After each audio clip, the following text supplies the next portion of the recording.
about to make a radical change to how tiaras are divvied up among the British royal. Kate Middleton has her first tiara moment since 2023, and she chose her favorite crown for the special occasion. Royal tensions have hit a boiling point after Catherine, Princess of Wales, was spotted wearing one of Princess Diana's most iconic and sentimental heirlooms, a dazzling piece deeply tied to Diana's legacy. But this wasn't just a fashion choice. It's a move that has reportedly left Queen Camilla fuming behind palace walls.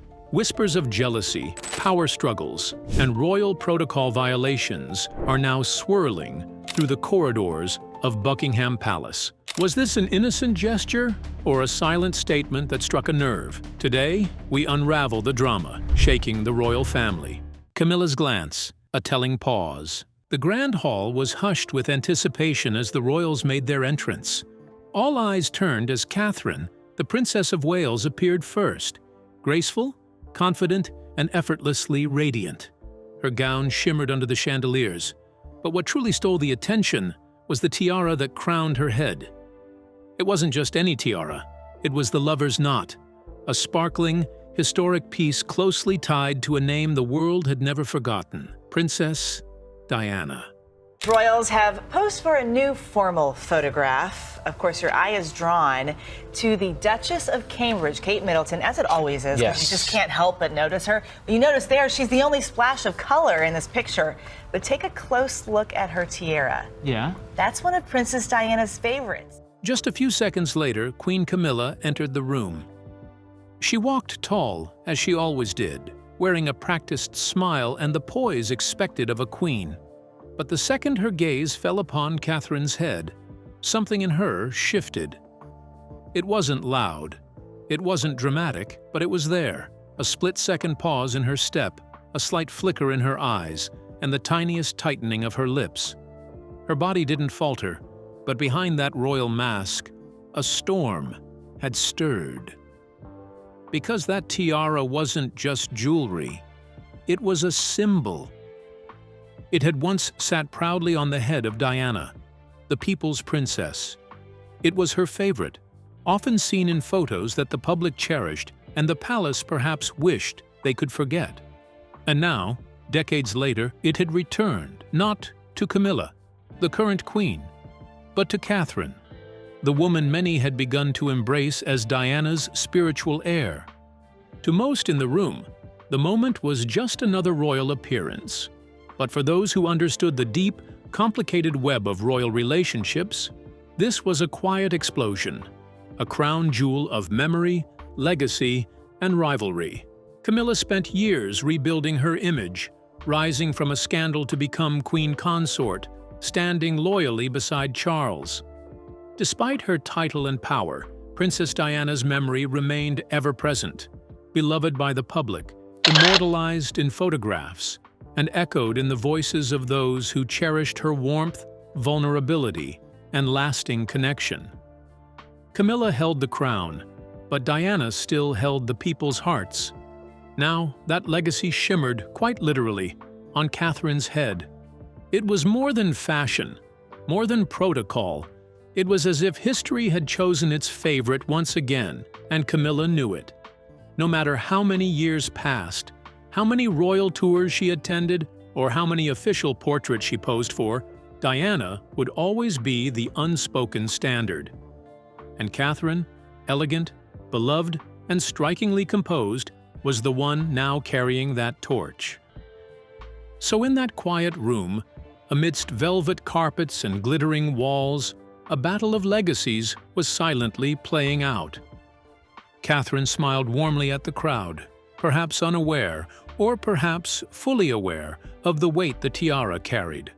Camilla stood just a few paces behind, her posture unchanged, but her inner world stirred by memories, regrets, and the uncomfortable truth that some shadows are simply too large to escape. The lover's knot did more than sparkle. It spoke. It reminded Camilla that while she may sit on the throne, another woman still reigned in the hearts of the people, and that woman's memory now danced in the diamonds atop Catherine's head. In the end, no crown is just a crown. In the world of royalty, every gem holds a story. And on that night, the lover's knot whispered one more reminder. Diana may be gone, but her presence, like that tiara, will always return. Why would Camilla become uneasy at the sight of the lover's knot? Did it induce fear in her? Or did it remind her of Princess Diana? Let's delve into the details of a similar scenario that involved Princess Diana. Diana's unforgettable confrontation with Camilla. During her time as a royal, Princess Diana became more than just a member of the British royal family. She became a symbol of love, compassion, and strength. Known affectionately around the world as the People's Princess, Diana had a unique way of connecting with people from all walks of life. Her warmth and vulnerability made her adored by millions, both in Britain and beyond. But behind the fairy tale image, Diana's personal life was filled with pain, confusion, and betrayal. While the public admired her grace, Diana was quietly battling heartbreak within her own marriage.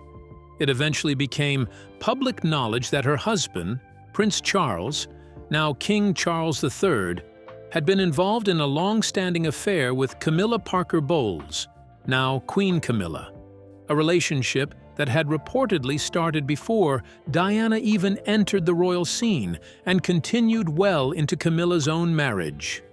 Despite being heartbroken, Diana was not one to play the victim for long. She was brave enough to confront her pain head-on.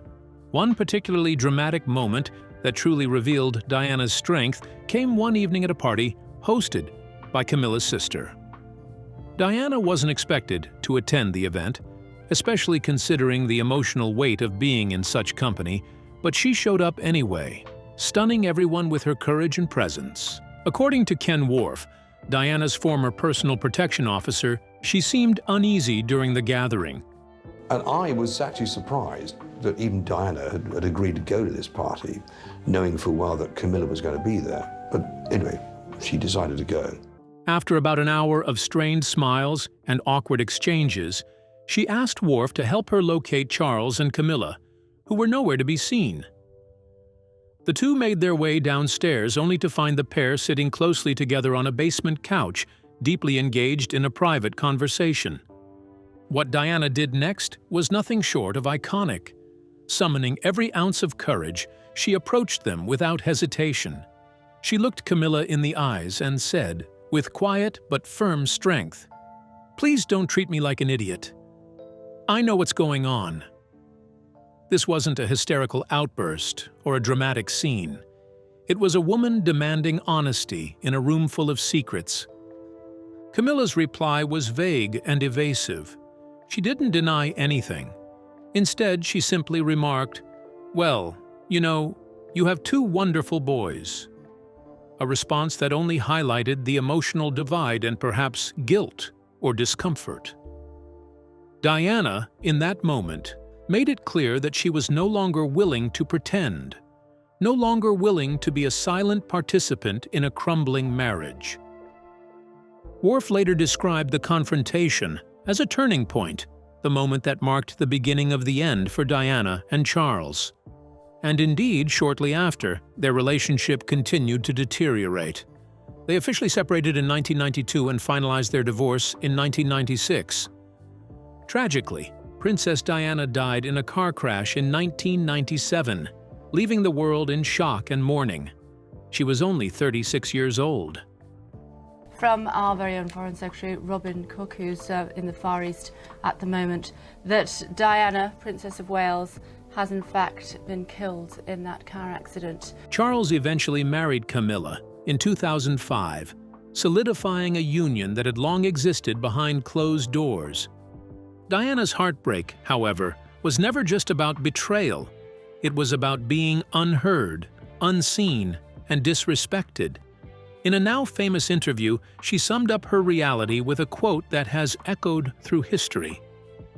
"There were 3 of us in this marriage, so it was a bit crowded." Do you think Mrs. Parker Bowles was a factor in the breakdown of your marriage? Well, there were 3 of us in this marriage, so it was a bit crowded. That one sentence captured everything: the betrayal, the loneliness, and the resilience of a woman who, despite being wounded, chose to rise. And even in death, Diana remains immortal in the hearts of those who saw in her not just a princess, but a powerful, wounded, and wonderfully human woman. Which event did Camilla find Diana's treasured heirloom in Catherine's? How was the atmosphere at the event before and after Catherine's arrival? Let's find out. A night of glittering ritual. Beneath glittering chandeliers, the royal palace radiated timeless elegance during a flawless banquet of power and tradition. World leaders exchanged polished words amid golden walls, sparkling silverware, and orchestral melodies. Everything flowed with rehearsed grace until Catherine entered. Her arrival disrupted the perfection, drawing every gaze and shattering the polished routine. In that moment, the evening's poised charm gave way to an unexpected tension, marking the true beginning of the night's story. Her arrival was not announced with trumpets, but the silence that followed was deafening. Heads turned one after the other, conversations dropped mid-sentence, and even the violinist faltered for a beat. Dressed in a gown that whispered elegance rather than screamed it, she walked with a calm poise that needed no introduction. But it wasn't the dress that commanded the room. It wasn't even Catherine herself, at least not entirely. It was the tiara. Perched like royalty reborn upon her head was the iconic lover's knot tiara. The same tiara once worn by the beloved Princess Diana. A crown of diamonds and pearls that carried with it 1,000 untold stories. 1,000 frozen memories. It shimmered, yes, but more than that, it spoke. Gasps echoed in the quiet. It wasn't just a fashion statement. It was an unspoken message, a historical echo, a symbol too heavy for words but impossible to ignore. Some stiffened, some smiled faintly, others blinked, unable to process what they were seeing. For a moment, it felt as though the air had thickened with memory. That tiara, more than just jewelry, was a ghost from the past, now gleaming defiantly in the present. And through it all, Catherine didn't flinch. She walked slowly across the hall, head high, calm as a breeze in a storm. The pearls swayed gently with her steps, catching the light with every movement. But in reality, they caught much more. They caught eyes, they caught thoughts, they caught hearts. To many, it was as though Diana had returned, not in flesh, but in spirit. The graceful rebellion, the quiet confidence, the ability to shake a room without uttering a word. It was all there again. Some guests felt a chill run down their spine, others simply stared, lost in the memory of a woman who had captivated not just the British monarchy, but the entire world. This was not merely an evening of royal decorum anymore. It had transformed into something else entirely, something deeply personal, almost spiritual. The lover's knot, once Diana's silent protest and crown of courage, had reappeared on a new head, but with the same unshakable energy. And it had changed everything. The grandeur of the night, the centuries of protocol, the carefully curated guest list, all of it faded momentarily into the background. Because suddenly, the focus was not on kings, or queens, or diplomats. It was on her. On Catherine, yes, but also on Diana, who lived again through the flicker of those diamonds. For one unforgettable moment, time folded in on itself. History and the present stood shoulder to shoulder. The palace hadn't planned for this twist, but as the hush lingered, one truth became clear. Catherine hadn't just worn a tiara, she had invoked a legend. And the lover's knot tiara. What is so special about it? Why did the princesses rock it in grand styles? Let's dive into the virtues of the lover's knot tiara. The tiara that carries a ghost. The lover's knot tiara is undeniably stunning, but it's not just a pretty piece of jewelry. It carries weight, both in the way it sits on the head and in the story it tells. Made of dazzling diamonds and delicate pearls, it sparkles with elegance, yet beneath its beauty lies a silent history filled with sorrow, strength, and silent battles. For many, it is more than a royal ornament. It is a symbol of emotion, of memory, and of a woman who lived in the public eye, yet often suffered in silence. Princess Diana. Diana wore the tiara during some of the most intense and heartbreaking periods of her life. When she smiled for the cameras, the tiara sparkled. But when she cried behind closed doors, it still sat on her head, like a crown of unspoken pain. It became part of her image and, in many ways, part of her story. Every time she wore it, the world watched, unaware of the full weight she carried, not just on her head, but in her heart. Through her grace, poise, and quiet endurance, Diana gave the lover's knot a meaning no jeweler could craft. Years passed. The crown sat in silence, tucked away, until one day it returned. But not with the same story. This time, it found itself on the head of another woman, Catherine, the Duchess of Cambridge. When Catherine wore the tiara, it wasn't an attempt to copy Diana. It wasn't mimicry. In fact, it wasn't about trying to be anyone else at all. Catherine stood with her own quiet strength, her own calm presence, and her own gentle yet powerful way of handling royal life. She didn't reach for the legacy. It found her. And when she appeared wearing the lover's knot, something in the air shifted. The past didn't roar. It whispered. The tiara gleamed again, not with the weight of sorrow, but with a sense of healing. It was as if it had waited for someone like Catherine, someone who didn't need to prove anything, to carry it forward. On her, it didn't look forced or borrowed. It looked right, and that was the magic. People noticed, not because Catherine tried to imitate Diana's charm or recreate her magic, but because something about her stirred the same emotions the public once felt for Diana. Her steady smile, her graceful walk, the way she bore the weight of public attention with dignity. It all reminded them of a love they never forgot. But this time, it felt less tragic. It felt like a bridge between what was and what could be. The tiara didn't just sit on Catherine's head, it embraced her. And she, in turn, didn't just wear it. She gave it new life. She wore it as if it were made for her, not out of entitlement, but out of quiet belonging. The way it shimmered on her forehead, as if proud to be seen again, brought a strange peace to those watching. It was no longer only Diana's tiara. It was now a shared crown, a symbol of both memory and renewal. In that moment, Catherine didn't erase the past.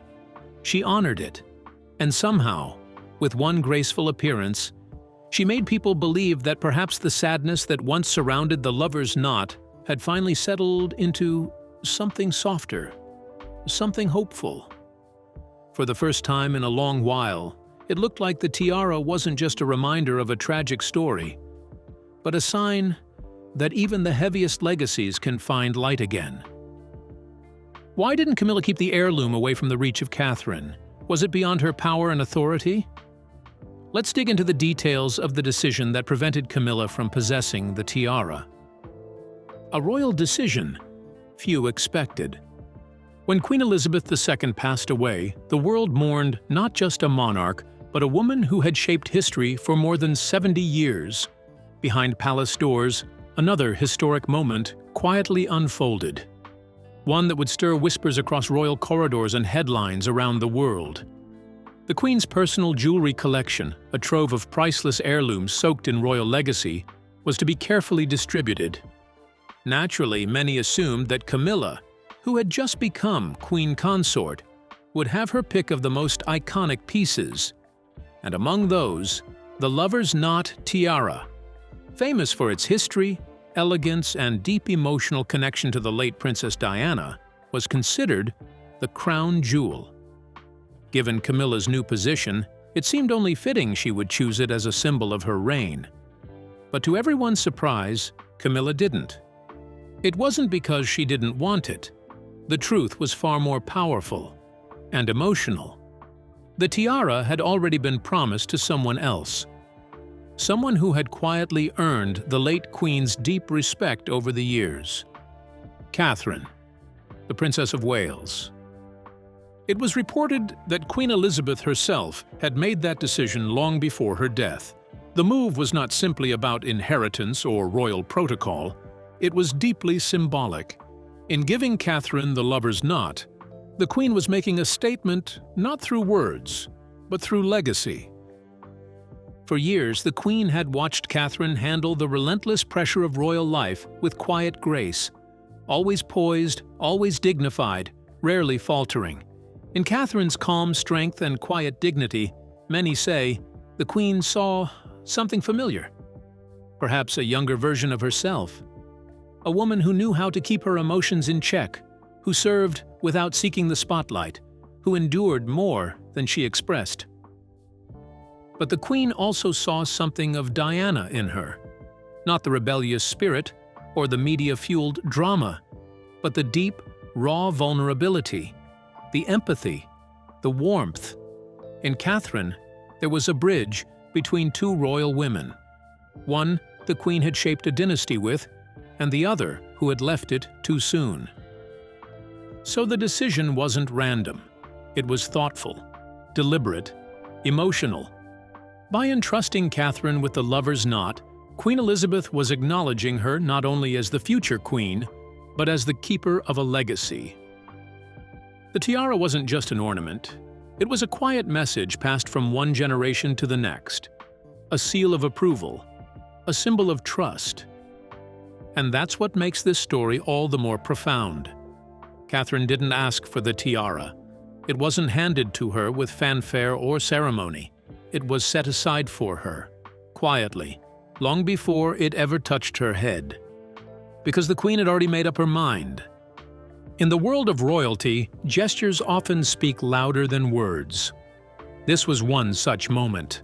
While the world speculated about rivalries, favoritism, and palace drama, the Queen made her choice with the kind of quiet strength she'd always been known for.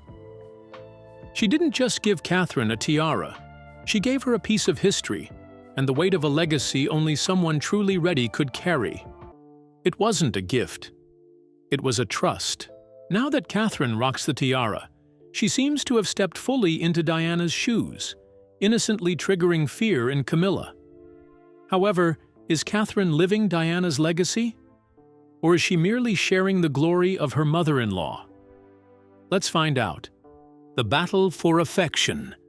By late 2025, something powerful began unfolding online, an emotional shift that no one could ignore. Social media feeds, blogs, and news sites overflowed with striking comparisons. Photographs placing Catherine, the Princess of Wales, side by side with the late Princess Diana. Both women wore the famous lover's knot tiara, Diana's favorite, each looking elegant, graceful, and iconic in their own time. But what began as a visual likeness quickly turned into something deeper. Comment sections became emotional journals, flooded with heartfelt words and wistful memories. People didn't just admire Catherine's beauty or poise. They were seeing something more profound. She had become a bridge to the past, a living memory of a princess the world had never truly let go of. Catherine, though she bore no crown yet, was becoming the emotional queen of the people. With every public appearance, she seemed to step deeper into a role that wasn't given by royal decree, but rather offered by the hearts of ordinary people. It was as if Diana's spirit had found a quiet echo in her daughter-in-law, and the nation, knowingly or not, was responding to that resonance. Grief, nostalgia, admiration, and hope, all bundled together, formed a growing wave of affection toward Catherine that could not be manufactured or manipulated. In the midst of this rising tide stood Camilla, the official queen consort. She had worked tirelessly, standing beside King Charles with loyalty and consistency, Her dedication had earned her a quiet respect among many. But no amount of royal duty or public appearances could spark the emotional connection Catherine now stirred so effortlessly. Camilla wore the title, but Catherine wore the legacy.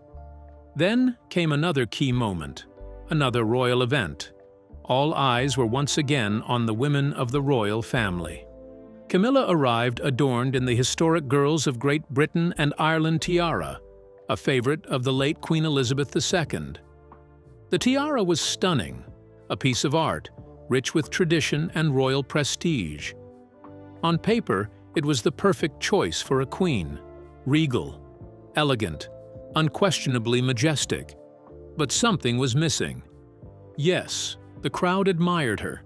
Yes, photographers captured every angle. Yes, the headlines mentioned the tiara and its glorious past. But the energy was flat. The moment didn't move people. There was no spark, no ripple of emotion, no swell of pride or connection. It was as if the crown jewels had lost their luster, not because of the diamonds, but because of what they failed to represent in that moment. The magic had shifted, and everyone could feel it. Catherine, without even trying to claim the spotlight, had become the beating heart of the monarchy's public image.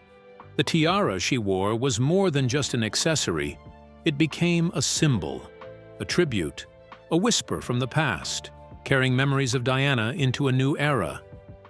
In contrast, Camilla's jewels, though beautiful, felt like museum pieces. Important, yes, but emotionally disconnected. The monarchy is built on history, tradition, and power, but its lifeline is emotional connection, and that lifeline was now flowing toward Catherine. The people had made their choice, not with proclamations or protests, but through quiet tears, shared memories, and silent nods at glowing screens. Catherine didn't need to replace Diana. She simply reminded people of what they had loved, what they had lost, and perhaps what they still hoped for. Must there be a connection between the crown and the hearts of its bearer? Is it the same for other royal jewelries? Let's take a look at the transition of ownership of the lover's knot tiara and their impacts in the royal family. The crown and the heart. Royal jewelry isn't just about diamonds and dazzle. It's about tradition, symbolism, and unspoken rules passed down through time. Among the many glittering accessories in the royal vault, few carry the weight of history and emotion quite like the lover's knot tiara. With its intricate design of pearls and diamonds, it may look like a simple crown, but in truth, it carries a legacy that reaches beyond bloodlines.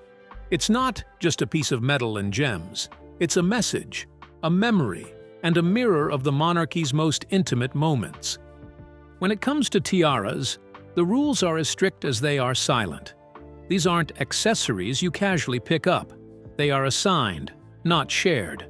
Owned, not borrowed. Traditionally, tiaras are only worn after 5 p.m. during formal evening events. And once a tiara finds its wearer, it becomes a part of their royal identity. So when the lover's knot was officially passed to Catherine, Princess of Wales, it became exclusively hers. Not even Queen Camilla, despite her title and crown, is permitted to wear it. Because in the royal world, possession is more than 9/10 of the law. It is tradition etched in gold.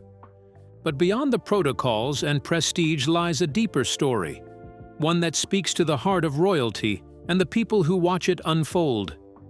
This particular tiara was created in 1914 for Queen Mary, later worn by Queen Elizabeth, and eventually gifted to Princess Diana, who made it famous in the public eye.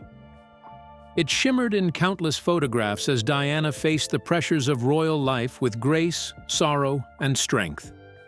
For Diana, the tiara wasn't just an ornament. It was a heavy crown, a symbol of her duty and her pain.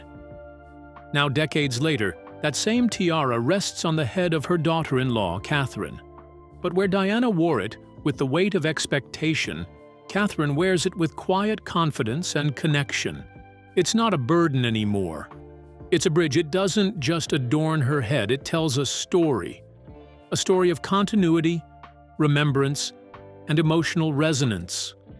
What makes this transition even more powerful is how the public perceives it. While Camilla holds her place in the royal order with dignity and respect, it is Catherine who has captured the hearts of the people. Without striving for the spotlight, without chasing titles, Catherine has become beloved. A silent queen in the eyes of many, even if the coronation never came. When she walks into a room wearing the lover's knot, it's not just about royalty, it's about legacy. The tiara glitters, yes, but it also whispers of Diana's tenderness, of Catherine's grace, of the royal family's evolution through time. It doesn't travel strictly through blood, it travels through meaning.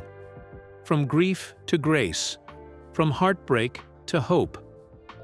In that moment, the room falls silent.